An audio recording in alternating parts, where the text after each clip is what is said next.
Okay, let's dive right into this explainer. We hear a ton of buzzwords about artificial intelligence these days, right? But what we really need is a concrete roadmap. So today, we're mapping out exactly how AI is projected to weave itself into our economy from right now all the way to 2045 and beyond. How do we actually get from that chatbot on your phone today to a fully automated machine-driven economy tomorrow? Let's find out. Just to set the stakes right out of the gate, the IMF projects that roughly 60% of jobs in advanced economies could be affected by AI. And get this, up to 30% of US work hours might literally be automated by 2030. That is absolutely massive. We're not talking about some distant sci-fi movie. This is a fundamental shift happening within this current decade. The way we work, the way we earn, the whole shebang, it's about to completely transform. Here is our itinerary for this explainer. We'll be walking step by step through the near future of work, the machine economy, robots and the metaverse, the impact on human workers, and finally, the ultimate societal choice. Starting off with Section 1, the near future of work, from 2026 to 2030. Looking at the most immediate era, this is where AI agents establish themselves right alongside us at work. The journey doesn't happen overnight, you know? It's a progression. We go from AI software on a screen to background machine economies, into physical robots, and then finally to this massive socioeconomic shift. It really helps to think of it not as one giant leap, but as a series of logical, compounding steps. In this very first phase, companies are going to quickly realize that a single worker equipped with a good AI copilot can do the work of several people.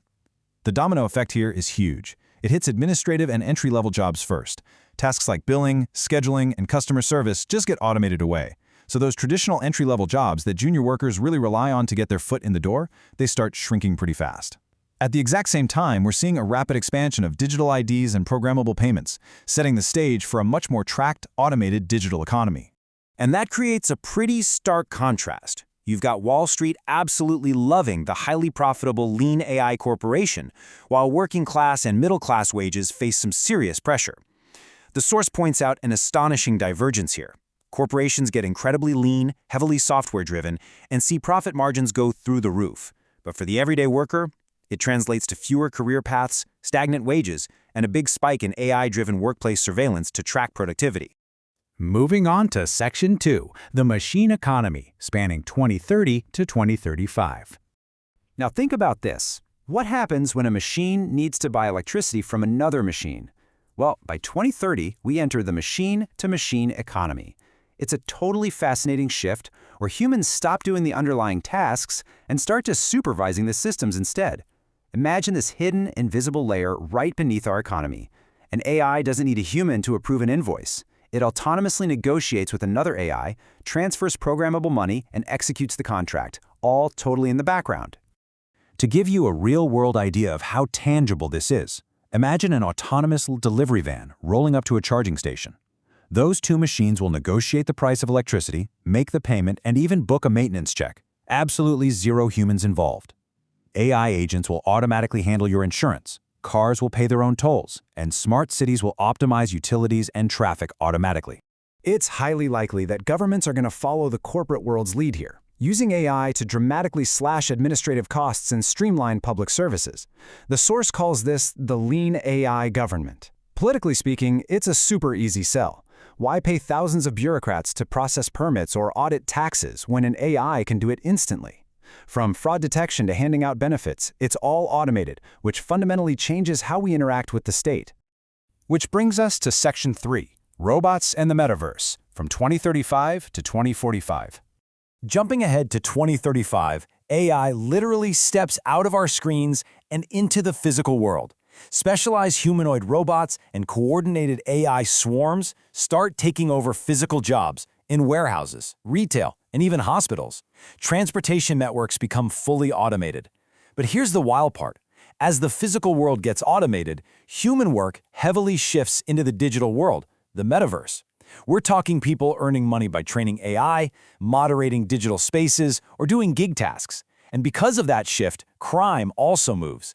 We'll see an unprecedented rise in cybercrime, massive data manipulation, and identity fraud.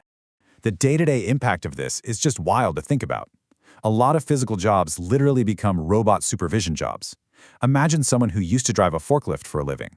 Now, they're sitting at a terminal managing a whole swarm of automated warehouse robots. The actual nature of human labor flips from doing to supervising. You aren't moving the boxes, you're just making sure the machines moving the boxes are healthy and efficient. Section 4. Impact on human workers. We call this the squeeze.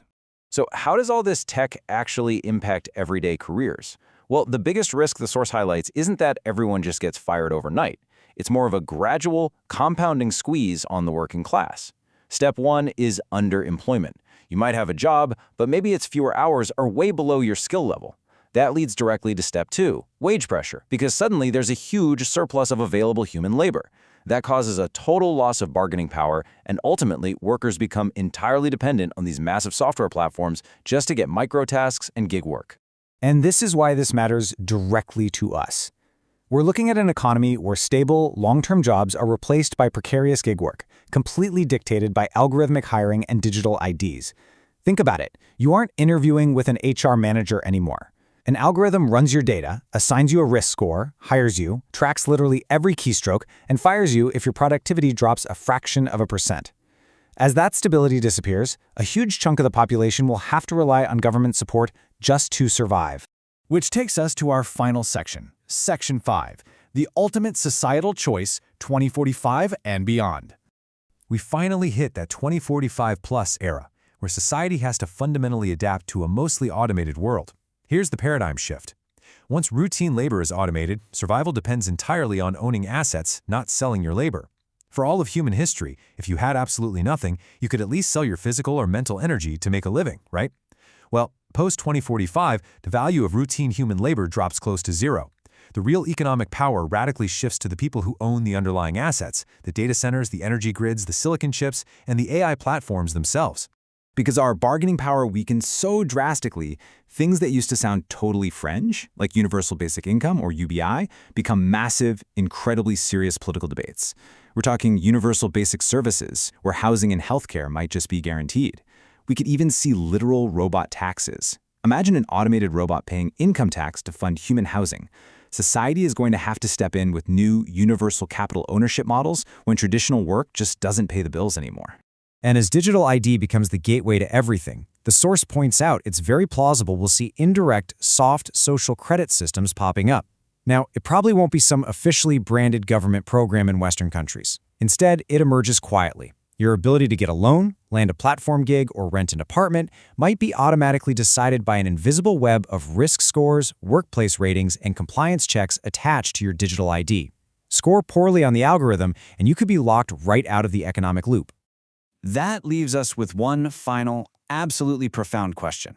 Will society build a support system and ownership model around this, or let it become a high-tech underemployment economy? The technology is coming, that timeline is already in motion. The only variable left is human choice.